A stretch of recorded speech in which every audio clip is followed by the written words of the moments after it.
Hey guys, in honor of the release of Inside Out, I will be doing top 10 Pixar movies since I stayed up the past 2 weeks watching all of them.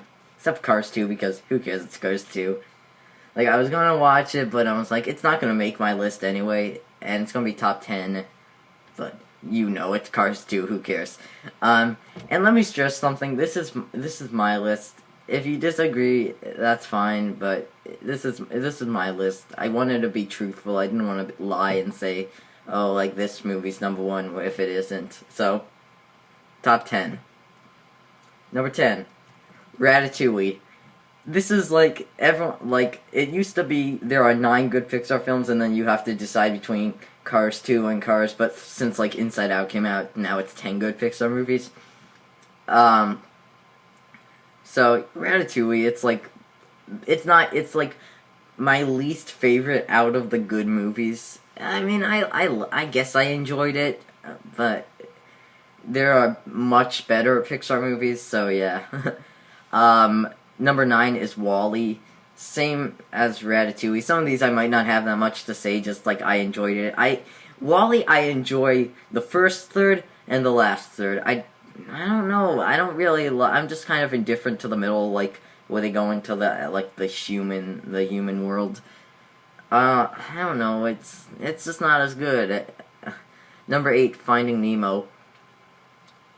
Actually, yeah, I like this, but my top 7, I'll actually have stuff to talk about. It's the same as the other two. It's like sort of like, it's good, but Pixar's made much better stuff, 7 better ones in my opinion, so now I have stuff to say.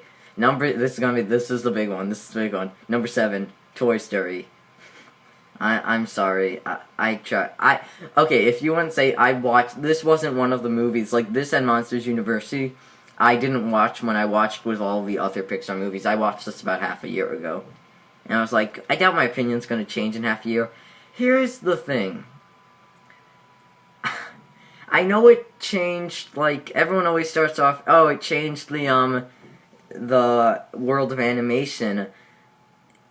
And I guess it's good, it has a good story, but this is Pixar. Like, I don't care if it's the first, like, came out 20 years ago, you have to give it a pass because it's the first of its kind. Imagine if all these, all the Pixar films were released, like, this year. Do you think Toy Story would be as good as it was 20 years ago? No, everyone just starts off, oh, it changed the animation genre. But that's just my opinion. Number 6, Toy Story 3. Yeah, I'm sorry. Same thing. This is a tiny bit better. It's just, it might be even higher. It's just that ending is so corny. I'm sorry, it is just so corny. If you, here, watch Doug Walker's review of it, his Disney-Sember review. He perfectly, it's just so corny. It's like, oh, he plays with each of his toys, and like what college, even if you're reminiscing, he hasn't played with his toys in 10 years that we know of, like, he's 18.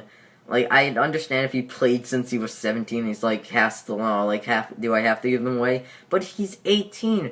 What college kids do you know that care about their toys so much that, oh, I'm gonna play with my toy and it's just it's so corny. Too much, it's too sappy. And Pixar is so good at these, like, emotional, it gives me a headache. I still like it, I still love it. Just, there's 5 better ones. Number 5, Monsters, Inc. I don't know, I really like this. People might be shocked that people might think it's kind of forgettable. I don't know, I really like Monsters, Inc. Kind of speechless. It's just really good. There's nothing, like, I dislike about it. Number 4. I don't know, it just left me kind of speechless. You'd think, like, Monsters, Inc. Number 4, The Incredibles. This was, like, the last one I watched before the Cars movies. So, Incredibles, it has a great setup, like, if you haven't seen it, whatever, a click away, I guess. You've probably already done that. But, like suing a superhero because the person didn't want to be saved. That's like a genius idea. Yeah, a lot of these Pixar films just leave me speechless. That's why I have nothing to say. That's why when people say something like, I'll go back a little bit. When people say something like Toy Story is the best Pixar movie, I'm like, really? I don't know. I like it, but it's not the best. It's the 7th best in my opinion. But okay, number 3, Toy Story 2.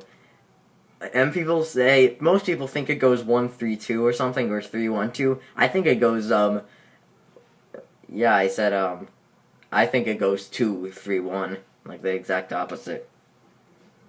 I don't know, I don't know, stuff actually happens in this. I remember this one. Like, I was like, I have to rewatch this one just so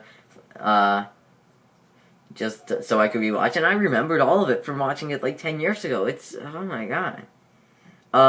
No, okay. I went back and forth between number 2 and number 1 for like a couple minutes. It was like, I like which is now my number 1, better in like every department, but I can't bring myself to call it the better film.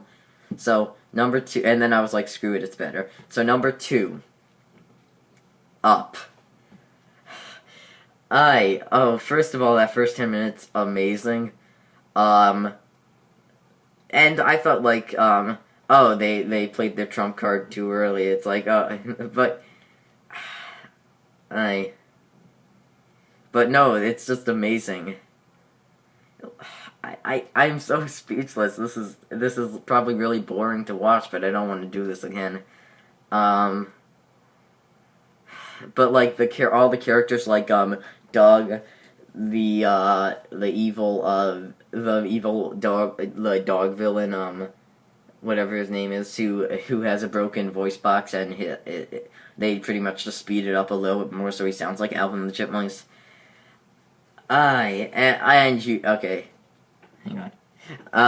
You all know what's number 1, Inside Out.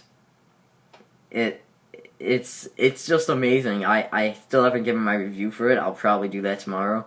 It left me speechless. It's like, one thing I want to bring up, like, since this is the only thing, I'm just like, all these Pixar films, Pixar is amazing. I don't think anyone's ever said that before, but no. They don't have a villain. That's amazing. You could have a kids movie without having a villain.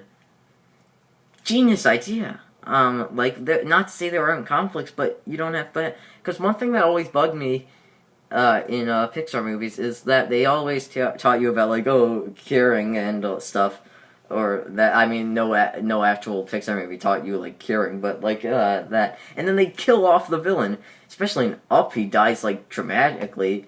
Actually, all these Pixar, Monsters, Inc. does, yeah, technically, they teach the villain a lesson, yeah. There's no, I'm trying to figure this out. Yeah, I don't think, technically, did Monsters University actually have a villain that, like, got his comeuppance at the end? It's like, yeah, I'm trying to think. Whatever. Now on to everyone else's list. Number 10, Finding Nemo. Number 9, Monsters, Inc. Number 8, Up. Number 7, Inside Out. Number 6, Toy Story 2. Number 5, Ratatouille. Number 4, Toy Story. I am just thinking about Pixar. I thought I'd go in more detail, but I can't. I don't know. You have my top 10 list. I guess that's all that matters, but I wish I could go into more detail. Number 5, Ratatouille. Number 4, Toy Story. Number 3, Toy Story 3. Number 2, Incredibles. Number 1, WALL-E. So I had the same exact top 10 list as everyone else, just in different orders. Like I had WALL-E number 9, and but they have Up number 8. Wow, and Inside Out number 7. Okay, whatever. Yeah. So. Yeah, so I'm sorry, that's my list. Next week, Ted 2, so top 5, 10 comedy sequels. Probably 10 since I've seen enough. So, I need to get a drink of water. See you guys later, and I'm sorry I couldn't go into more detail. Stay tuned for my Inside Out review tomorrow on my channel, hopefully. Bye.